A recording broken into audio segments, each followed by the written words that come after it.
The character of Superman has been around since 1938 and is regarded as the first popular superhero. And for good reason. Superman is a symbol for peace, freedom, justice. He's an all-powerful being that will do his best to save as many lives as possible in the most ethical way. And while his heroics are largely considered to be what he is known for, it's instead these scenes that stand out to me as what Superman is.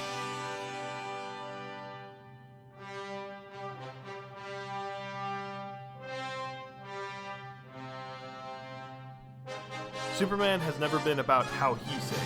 It's about who he saves and why, as he will go out of his way to help anyone he can because that's what matters to him. He's someone who has to constantly be held to a standard of perfection by the public, and while I can appreciate Snyder's interpretation... that's the knock always against Superman, that he's boring, right? Because he can do anything. And so, I felt like the way to kind of combat that was to sort of show really the result of being a Boy Scout in some ways, like trying to do the right thing can also be like a disaster. It was never one that worked for me, largely because of the lack of shots of the public when Superman is saving the day. These reactionary shots are so important and essential to establish why our hero takes on the burden of perfection, as each of these smiling faces are affirmation he is in fact doing the right thing. I think the best interpretation of this is not actually from a Superman-related film, but in fact a little show called My Hero Academia.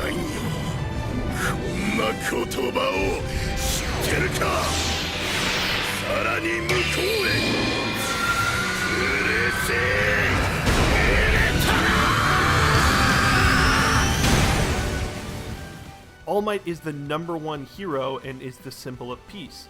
The genius of All Might's character is we see a majority of his heroics through the lens of Izuku Midoriya, a huge fan and eventual apprentice to the gaudy hero. In doing so, we get all the joy and worry from Midoriya in each of All Might's battles.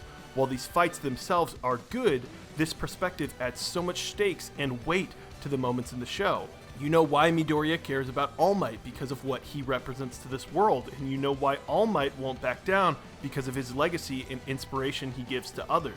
It's this dynamic that makes the show something completely new. I can't remember a single time they've given Superman an apprentice, but it's the perfect writing tool to make you care about someone who could be viewed as boring. With that said, I can't go any further without spoiling a key moment in the show. So if you aren't finished with Season 4 of My Hero Academia in its entirety, now is your time to leave. Spoilers in 3, 2, 1.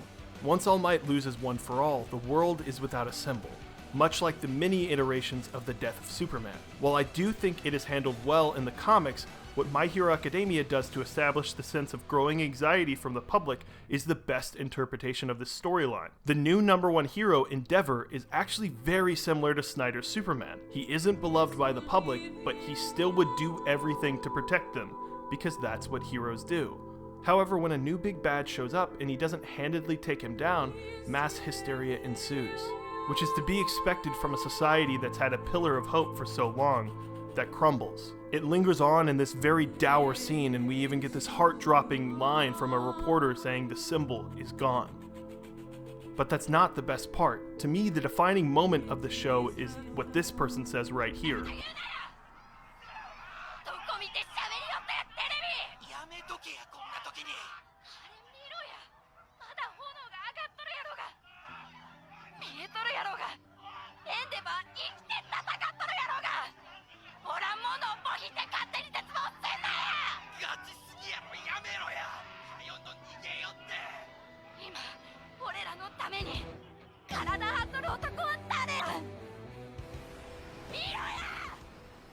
While again, the fight itself is astounding, this is what matters.